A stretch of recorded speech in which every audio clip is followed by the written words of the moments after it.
தமிழக முதல்வர் ஸ்டாலின் அவர்களுக்கு மாநில சுயாட்சி நாயகர் அப்படின்னு சொல்லி நேற்று சென்னையில் ஒரு பாராட்டு விழா நடந்திருக்கு. எதற்காக அந்த பாராட்டு விழா? ஆளுநருக்கு எதிராக உச்சநீதிமன்றத்தில் வழக்கு தொடுத்து ஒரு தீர்ப்பை பெற்று ஆளுநரும் ஜனாதிபதியும் குறிப்பிட்ட நாட்களுக்குள் சட்ட மசோதாக்களுக்கு ஒப்புதல் அளிக்க வேண்டும் அப்படின்னு உச்சநீதிமன்றம் கொடுத்த தீர்ப்புக்கு ஒரு வெற்றி விழாவாக அந்த தீர்ப்பை வாங்கி கொடுத்த ஸ்டாலின் அவர்களை பாராட்டி ஒரு விழா நடந்திருக்கிறது. அதற்கு தான் மாநில சுயாட்சி நாயகர் அப்படின்னு சொல்லி பட்டம் கொடுத்துருக்காங்க. ஏங்க இதெல்லாம் பற்றி பேசணுமா, எங்களுக்கு நிறைய வேலை இருக்குது அப்படின்னு நீங்கள் நினச்சிங்கன்னா தயவுசெய்து அப்படி நினைக்காதீங்க. இதில் பின்னாடி இருக்கக்கூடிய அந்த அரசியலை நீங்கள் புரிஞ்சுக்கணும். நம்ம எல்லாத்தையும் சாதாரணமாக ஒரு காமெடியாவோ இல்லை நம்மளுக்கு பிடிக்காது அப்படின்னு சொல்லி கடந்து போயிடுறோம். ஆனால் திமுகவாகட்டும் ஸ்டாலின் ஆகட்டும் இவங்க எப்படி திட்டம் போட்டு மக்களை ஏமாற்றிக்கிட்டு இருக்காங்க அப்படிங்கிறத ஒவ்வொரு முறையும் மக்களுக்கு இதை விளக்கம் அளித்து கொடுத்தே ஆகணும். அதை நம்ம அந்த அரசியலை நம்ம புரிஞ்சிக்கல அப்படின்னா நம்ம தான் ஏமாந்து போவோம். ஏன்னா திமுகவை பொறுத்த வரைக்கும் ஒரு பொய்யை 1,00,000 தடவை அவங்க திரும்ப திரும்ப திரும்ப சொல்லிக்கிட்டே இருப்பாங்க. அது பொய் அப்படிங்கிறதையும் நீங்களும் 1,00,000 தடவை சொல்லணும். அப்படி இல்லை, நீங்கள் சொல்லாமல் விட்டுட்டீங்க, நீங்கள் நிறுத்திட்டீங்க அப்படின்னா அவங்க சொல்லக்கூடிய பொய் வரலாறில் உண்மையாக மாறிடும். இதை அவங்க கிட்டத்தட்ட ஒரு 50 வருடமாக ஒரு ஃபார்முலா மாதிரி ஃபாலோ பண்ணிகிட்டு இருக்காங்க. அவங்க சொல்லக்கூடிய பொய்களை எப்பவுமே எந்த வாய்ப்பு கிடைச்சாலும் உடனடியாக அந்த பொய்யை சொல்லிக்கிட்டு தான் அடுத்தடுத்த விஷயங்களை பற்றி பேசுவாங்க. நீங்கள் 4 வருடங்களில் ஸ்டாலின் பேசின விஷயங்களை எடுத்து பாருங்கள். எடுத்து பார்த்தீங்கன்னா அதை ஒரு 4 பாயிண்ட் 5 பாயிண்ட்டாக பிரிச்சிடலாம். இந்த 5 பாயிண்ட்டை தான் திரும்ப திரும்ப திரும்ப திரும்ப ஸ்டாலின் பேசிக்கிட்டே இருக்காரு அப்படிங்கிறத நம்மளால் ப்ரூவ் பண்ண முடியும். நேற்று நடந்த விழாவிலையும் அப்படி தான் நடந்திருக்கு. பொதுவாக இந்த பாராட்டு விழாவுக்கும் திமுகவுக்கும் எப்பவுமே 7ஆம் பொருத்தம். 2006 to 2011 திமுக ஆட்சியில் இதே மாதிரி தான் பாசத்தலைவனுக்கு பாராட்டு விழா அப்படின்னு நடத்த ஆரம்பித்து தான் மண்ணை கவுனாங்க. இந்த பாராட்டு விழாவும் நமக்கு நாமே திட்டம் தான். கலைஞர் அவர்களுக்காவது போற்றி புகழ் பாடுவதற்கு அவரை சுற்றி நிறைய பேர் இருந்தாங்க. அந்த நிறைய பேருக்கு சில தேவைகள் இருந்தது. அதனால் கலைஞரை புகழ்ந்து நிறைய பேசுவாங்க. கலைஞர் அவர்களுக்கும் புகழ்ச்சி ரொம்ப பிடிக்கும். தன்னை யாராவது பாராட்ட மாட்டாங்களா அப்படின்னு ஏங்கக்கூடிய நபர் அப்படிங்கிறதுனால அவரும் நடத்துங்க ஆகட்டும் ஆகட்டும் அப்படின்னு சொல்லி உட்கார்ந்து எல்லாத்தையுமே ரசித்தார். ஆனால் தற்போதைய முதல்வர் ஸ்டாலின் அவர்களுக்கு பாராட்டுறதுக்கெல்லாம் யாருமே தேவையில்லைன்னு முடிவு பண்ணிட்டாரு. எல்லாமே நமக்கு நாமே. திமுக ஆட்சியை பாராட்டிக் கொள்வதற்கும் எனக்கு யாருமே தேவையில்லைப்பா, நானே பண்ணிக்கிறேன் அப்படின்னு சொல்லி சட்டமன்றத்திலே ஆகட்டும் பொதுக்கூட்டத்திலே ஆகட்டும் இல்லை வேறு எங்கே பேசினாலும் தன்னுடைய ஆட்சியை தானே வானலாவ புகழ்ந்து கொள்கிறார். இதுதான் திரு ஸ்டாலின் அவர்கள் பண்ணிக்கிட்டு இருக்காரு. சமீபத்தில் சட்டமன்றத்தில் பேசும்போது கூட ஒரு விஷயம் சொன்னார். கலைஞர் மட்டும் இன்று இருந்திருந்தால் உழைப்பு என்றால் ஸ்டாலின் ஸ்டாலின் ஸ்டாலின் என்றே சொல்லியிருப்பார் அப்படின்னு பேசினார். ஏங்க கலைஞர் இருந்திருந்தால் நீங்கள் எப்படிங்க முதல்வராக இருக்க முடியும்? கொஞ்சமாவது லாஜிக் வேண்டாமாங்க? சரி விடுங்க. அந்த மாதிரி இந்த பாராட்டு விழாவில் ஸ்டாலின் பேசிய சில விஷயங்களுக்கு நம்ம விளக்கம் கொடுத்தாகணும். அதனுடைய உள்நோக்கம், அதற்கு பின்னாடி இருக்கக்கூடிய அரசியல், இதை நீங்கள் கண்டிப்பாக புரிஞ்சுக்கணும். முதல் பாயிண்ட்டு, ஆளுநருக்கு எதிரான அந்த போக்கை பற்றி அவர் பேசுகிறார். மக்களால் தேர்ந்தெடுக்கப்பட்ட ஒரு அரசு மக்களுக்கு நன்மை செய்வதற்காக நிறைய திட்டங்களை கொண்டு வந்தால், ஆஃப்டர் ஆல் ஒரு கவர்னர், அதுவும் டெம்பரவரி பதவியில் இருக்கிறவர், அவர் எல்லாத்துக்கும் முட்டுக்கட்டை போடுறாரு. இது எந்த விதத்தில் நியாயம் அப்படின்னு திரு ஸ்டாலின் அவர்கள் கேட்டிருக்காரு. சரி, ஓகே, ஆஃப்டர் ஆல் கவர்னர் தான் 2-3 நாளைக்கு முன்னாடி உங்களுடைய அமைச்சரவை மாற்றத்துக்கு ஒப்புதல் கொடுத்தாரு. அவர் தான் புதிய அமைச்சருக்கு பதவி பிரமாணம் பண்ணி வச்சாரு. அந்த ஆஃப்டர் ஆல் கவர்னர் தான் உங்களுடைய மகனுக்கும் பதவி பிரமாணம் செய்து வைத்தார் அப்படிங்கிறதையெல்லாம் நீங்கள் மறந்துடுவீங்க. ஸோ அதை இப்போ இந்த இடத்துல ஞாபகப்படுத்துகிறேன். முதல்ல இந்த ஸ்டேட்மெண்ட்டில் இருக்கிறதே தப்பு. ஸ்டாலின் என்ன பேசுகிறாரு? மக்களால் தேர்ந்தெடுக்கப்பட்ட அரசு பல நல்ல திட்டங்களை முன்னெடுக்கும் போது அதை ஆளுநர் தடுக்கிறார் அப்படின்னு பேசுகிறார். இதுவே ஒரு ஃபால்ஸ் ஸ்டேட்மெண்ட். இது தப்பான ஸ்டேட்மெண்ட்டு. ஆளுநர் எப்படி திட்டங்களை தடுக்க முடியும்? சிம்பிளான லாஜிக் கேள்வி இல்லையா? ஆளுநருடைய வேலை என்ன? சட்டமன்றத்தில் நிறைவேற்றப்பட்ட மசோதாவிற்கு அவர் ஒப்புதல் கொடுக்க வேண்டும், அவ்வளவுதான். மற்றபடி மாநில அரசு நிறைவேற்றப்படக்கூடிய திட்டங்களுக்கு எந்த விதத்திலும் ஆளுநர் குறுக்க வரவே மாட்டார். அதற்கும் ஆளுநருக்கும் சம்பந்தமே கிடையாது. இப்போ ஆளுநர் திட்டத்துக்கு எதிரியாக இருந்தார் அப்படின்னா இப்போ இவங்க மகளிர் உரிமை தொகை திட்டம், கலைஞர் வீடு கட்டும் திட்டம், புதுமை பெண் திட்டம், தமிழ் புதல்வன், நான் முதல்வன், இந்த மாதிரி ஏகப்பட்ட திட்டங்களை வந்து இவங்க வந்து நிறைவேற்றிட்டு இருக்கேன் அப்படின்னு சொல்றாங்க இல்லையா? அப்போ அந்த திட்டங்களுக்கெல்லாம் வந்து ஆளுநர் குறுக்க நின்னாரா? ஆளுநருக்கும் அதுக்கு என்ன சம்பந்தம்? அப்போ எந்த விதத்துலையும் சம்பந்தமே இல்லாமல் மக்களை வந்து ஏமாத்துற மாதிரி முதல்வரே வந்து இப்படி பேசுறாரு. ஆளுநர் சட்ட முன்வரைவுக்கு ஒப்புதல் கொடுக்கல அப்படிங்கிறது உண்மை. அதற்கு வந்து நான் விளக்கம் சொல்றேன். ஆனால் ஸ்டாலின் அவர்கள் நேற்று பேசிய அந்த விஷயம், திட்டங்களுக்கு ஆளுநர் தடையாக இருக்கிறார் அப்படின்னு சொல்லக்கூடியது பொய்யான ஸ்டேட்மெண்ட். இவர் என்ன பேசுறாருன்னே தெரியாம பேசிக்கிட்டு இருந்தா உடனே வந்து இதை சமூக ஊடகங்களாகட்டும், திமுகவினராகட்டும், செய்தி நிறுவனங்களாகட்டும் எல்லாரும் எடுத்து ஆளுநர் ஆளுநர் ஆளுநர் ஆளுநர்னு வந்து ஜெபம் பண்ண ஆரம்பிச்சிருவாங்க. அந்த ஸ்டேட்மெண்ட்ல என்ன இருக்குன்னு கூட பார்க்கறதுக்கு இவங்களுக்கெல்லாம் அறிவு கிடையாது. நம்ம போய் கேள்வி கேட்டால் உடனே நம்ம மேலே விழுந்து பிராண்டுவாங்க. மக்களை வந்து இப்படி தான் ஏமாத்துறது. அதாவது ஏதோ ஒரு உண்மையை சொல்கிறதுக்கும் போது அதில் வந்து ஒரு பொய்யை சொருகி விட்டோம் அப்படின்னா அப்போ அதை வந்து பொய் அப்படின்னு யாரும் கண்டுக்க மாட்டாங்க இல்லையா? இது வந்து திமுக காலங்காலமாக செஞ்சிட்டு இருக்காங்க. அதற்கு அடுத்த பாயிண்ட்டு உச்சநீதிமன்ற தீர்ப்பு பற்றி பேசுகிறாரு. தமிழ்நாட்டில் இருக்கக்கூடிய பல்கலைக்கழகங்கள் எல்லாம் இந்த மண்ணில் தான் இருக்குது, அதற்கெல்லாம் வந்து மாநில அரசு தான் செலவு செய்யுது. அப்படி இருக்கிற போது அந்த துணைவேந்தரை நியமிக்கும் அதிகாரம் மட்டும் ஆளுநருக்கு அப்படின்னா இது என்ன நியாயம்? அதற்காகத்தான் நாங்கள் வந்து வழக்கு போட்டோம். உச்சநீதிமன்றம் அந்த வழக்கை விசாரித்து ஆளுநர் மீது உச்சநீதிமன்றம் அந்த வழக்கை விசாரித்து மாநில அரசுக்கு ஆதரவாக தீர்ப்பளித்திருக்கிறது அப்படின்னு பேசியிருக்காரு. நான் ரொம்ப சிம்பிளான கேள்வி கேட்குறேங்க. பாஜக ஆட்சி வர்றதுக்கு முன்னாடி ஆளுநர் RN ரவி அவர்கள் தமிழக ஆளுநராக பதவியேற்பதற்கு முன்னாடி இங்கே என்ன நிலைமை? அப்போ துணைவேந்தரையெல்லாம் யார் நியமிச்சா? சுதந்திரம் அடைந்ததிலிருந்து இதுதான் வந்து இங்கே வழிமுறை. நீங்கள் இன்றைக்கி அதை மாற்றணும்னு நினச்சிருக்கீங்க, அவ்வளவுதான். இதில் வந்து மாநில சுயாட்சியோ மாநில உரிமையோ ஒரு மண்ணாங்கட்டியும் கிடையாது. கவர்னருக்கு தான் அதிகாரம்னு அரசியலமைப்பு சொல்லுது. இன்னைக்கு வந்து இந்த வழக்கை உச்சநீதிமன்றம் விசாரிச்சது அப்படின்னு சொல்றீங்க இல்லையா? அதுவே போய் அந்த வழக்கையெல்லாம் விசாரிக்கவே இல்லை உச்சநீதிமன்றம். உச்சநீதிமன்றம் பார்த்தது ஆளுநருடைய வேலை என்ன, அவருடைய பணி என்ன, அவருக்கான அதிகாரம் என்ன, இதை மட்டும்தான் உச்சநீதிமன்றம் பார்த்தாங்களே தவிர அந்த மெரிட் ஆஃப் தி கேஸ், அந்த மசோதாவில் என்ன இருக்கு அப்படிங்கிறத உச்சநீதிமன்றம் பார்க்கல. அதற்கு வந்து உச்சநீதிமன்றத்தில் மறுபடியும் வழக்கு போடுவாங்க. அரசியல் சாசன பெஞ்ச் வந்து கண்டிப்பாக இந்த வழக்கை விசாரிக்கும். அப்போ உங்களுக்கு எதிராக கண்டிப்பாக தீர்ப்பு வரும். அப்போ இவங்க வந்து எப்படி வந்து பில்டப் பண்ணுறாங்க அப்படின்னா, பாஜக ஆட்சிக்கு வருவதற்கு முன்னாடி, ஆளுநர் RN ரவி வருவதற்கு முன்னாடி எல்லா உரிமையும் மாநிலத்துக்கிட்ட தான் இருந்த மாதிரியும், பாஜக ஆட்சிக்கு வந்ததுக்கு அப்புறமா இங்க ஆளுநர் RN ரவி வந்ததுக்கு அப்புறமா அந்த உரிமையெல்லாம் வந்து அவங்க பறிச்சுக்கிட்ட மாதிரியும், ஸ்டாலின் வந்து இப்போ உச்சநீதிமன்றத்தில் வழக்கு போட்டு தான் அந்த உரிமையெல்லாம் இவங்களுக்கு வாங்கி கொடுத்தா மாதிரியும் ஒரு பில்டப் பண்றாங்க. அதுதான் பொய்ன்னு சொல்றேன். ஏன்னா காலங்காலமாக இந்த நடைமுறை தான் இருக்கு. இதில் வந்து திமுக செய்த சூழ்ச்சி அரசியல் என்ன அப்படின்னு கேட்டிங்கன்னா, ஆளுநருடைய அதிகாரத்தை பறிப்பதற்காக சட்டமன்றத்தில் மசோதா நிறைவேற்றி அந்த மசோதாவை ஆளுநருக்கே அனுப்பி வைத்திருக்கிறார். இப்போ ஆளுநர் ஒப்புதல் கொடுக்கலன்னு சொல்றாங்க இல்லையா?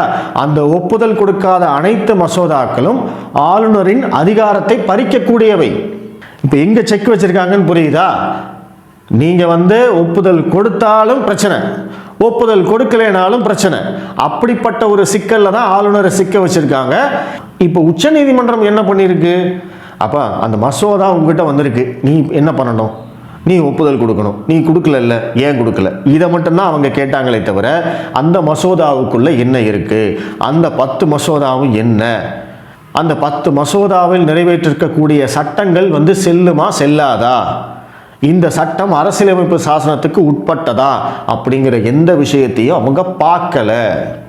இதெல்லாம் வந்து மக்களுக்கு தெரியாது. மக்கள் என்ன நினைக்கிறாங்க, என்னமோ மாநில உரிமை பெருசாக ஏதோ சாதிச்சிட்டாரு போல இருக்கு அப்படின்னு ஒரு பில்டப் கொடுக்குறாங்க இல்லைங்களா? அது ஒன்றுமே கிடையாது. இந்த 10 மசோதாக்களுக்கு உச்சநீதிமன்றமே ஒப்புதல் கொடுத்ததுக்கு அப்புறமா அதனால் வந்து மக்களுக்கு ஏதாவது பயன் இருக்கா, நன்மை இருக்கா? ஒன்றும் கிடையாது. அந்த நன்மை பயன் எல்லாமே திமுக என்ற கட்சிக்கு மட்டும்தான். ஏன்னா இன்றைக்கி வந்து அவங்க துணைவேந்தர் பதவியை எவ்வளோ ரூபாய்க்கு வேணாலும் ஏலம் விடலாம். ஆளுநருக்கு வந்து அதிகாரம் இல்லைன்னு சொல்லியாச்சு, வேந்தர் வந்து நான் தான் முதல்வர் சொல்லியாச்சு. நீங்கள் பல்கலைக்கழகத்தில் என்ன வேணாலும் பண்ணலாம். அவ்வளோதான். அந்த மாதிரியான சம்பாதிக்கிறதுக்கும் இங்கே இருக்கக்கூடிய பல்கலைக்கழகங்களை வந்து அழிக்கிறதுக்கும் தான் இன்றைக்கி திமுக இந்த உரிமையை வாங்கியிருக்கிறது. உண்மையை சொல்லணும்னா தமிழகத்தில் இருக்கக்கூடிய பல்கலைக்கழகங்கள் அத்தனையுமே வந்து மிக மோசமான நிதி நெருக்கடியில் இருக்குது, மிக மோசமான நிர்வாகத்தில் இருக்குது.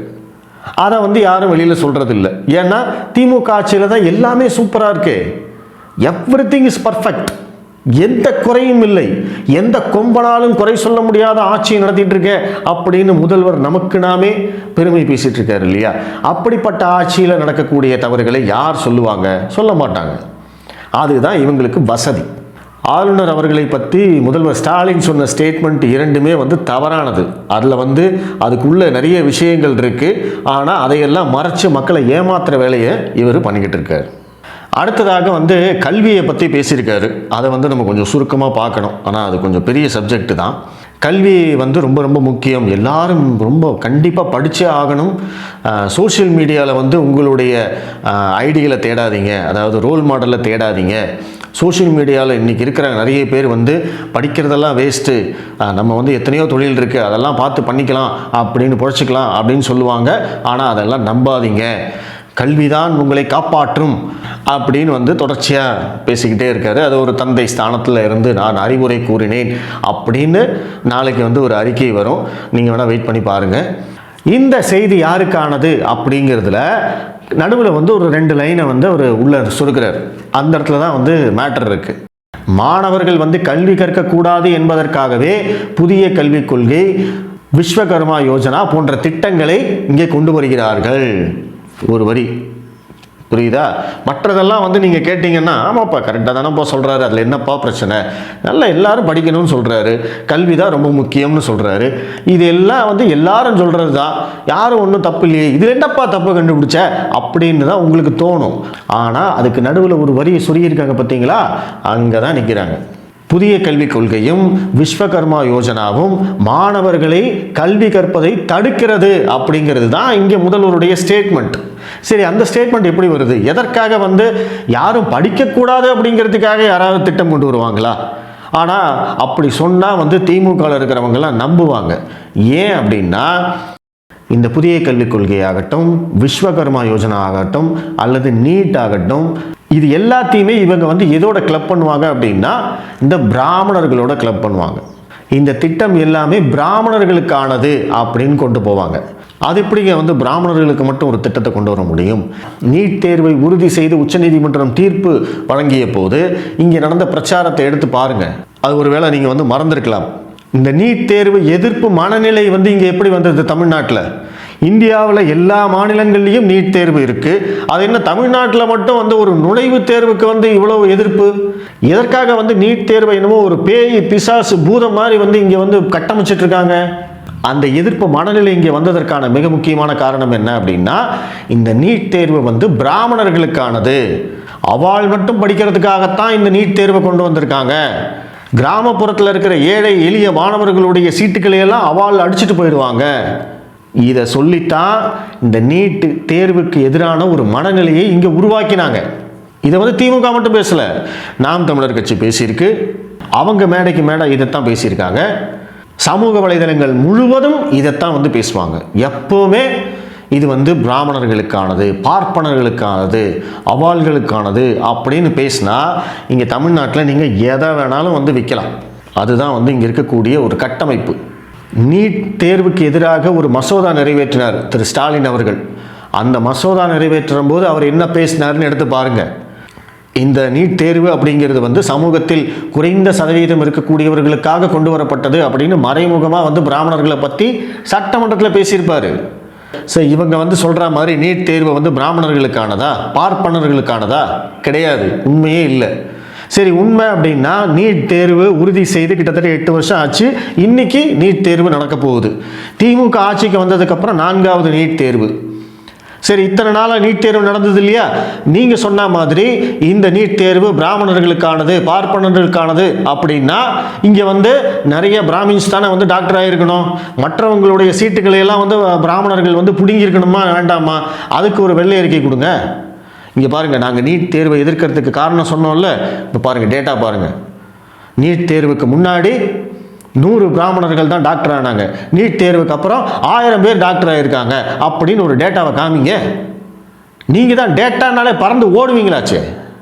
ஒரு டேட்டாவும் இல்லை. இவங்க சொல்கிறது பொய். ஏன்னா இந்த நீட் தேர்வு எதிர்ப்பு மனநிலை தமிழ்நாட்டில் மட்டும்தான் இருக்குது. என்ன காரணம்? ஏன்னா பிராமண எதிர்ப்பு மனநிலை அப்படிங்கிறது தமிழ்நாட்டில் மட்டும்தான் இருக்குது. இவங்க எதையெல்லாம் எதிர்க்கிறாங்கன்னு பாருங்க.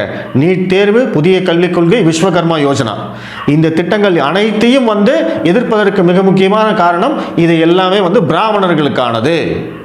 பிராமணர்கள் நான் தனக்கு கீழே இருக்கிறவங்களுக்கு கல்வி கற்பதை அவர்கள் விரும்புவதில்லை. அதுக்காகத்தான் இந்த திட்டம். அப்போ இந்த திட்டத்தை பாஜக கொண்டு வந்திருக்கு அப்படின்னா பாஜக பிராமண கட்சி. இப்படி கனெக்ட் பண்ணி சமூக வலைதளங்களில் ஒரு பிரச்சாரம் பண்ணிக்கிட்டே இருந்தால் இவங்க இன்னும் எத்தனை வருஷம் வேணாலும் ஆட்சியிலேயே இருக்கலாம். மற்ற மாநிலங்களில் பிராமண எதிர்ப்பும் கிடையாது, அந்த எதிர்ப்பு மனநிலையும் கிடையாது. அதனால தான் அவங்க நீட் தேர்வை எதிர்ப்பதில்லை, புதிய கல்விக் கொள்கையை எதிர்ப்பதில்லை, விஸ்வகர்மா யோஜனா திட்டத்தை எதிர்ப்பதில்லை. நீட் தேர்வு பல வருஷம் ஆச்சு இல்லை, தமிழ்நாட்டில் நீங்கள் எதுவும் பண்ணுறீங்க. மற்ற மாநிலங்களில் அதே மாதிரி பிராமணர்கள் இருக்காங்கல்ல, அப்போ மற்ற மாநிலங்களில் இருக்கக்கூடிய பிராமணர்களுக்கு அதிக சீட் கிடச்சிருக்கணுமா வேண்டாமா? அந்த டேட்டாவை எடுத்து கொடுங்க.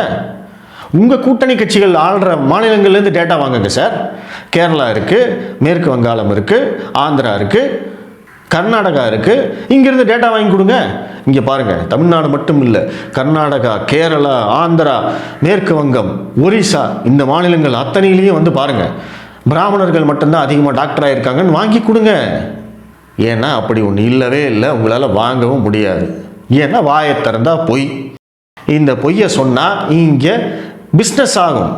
ஏன்னா இந்த பொய்யை திமுக மட்டும் சொல்கிறதில்ல, திமுக, விசிக, மதிமுக, கம்யூனிஸ்ட் கட்சி, காங்கிரஸ், நாம் தமிழர் கட்சி, நேற்று தாவேகா, இவங்க எல்லாரும் இந்த பொய்யை மட்டும்தான் சொல்லுவாங்க.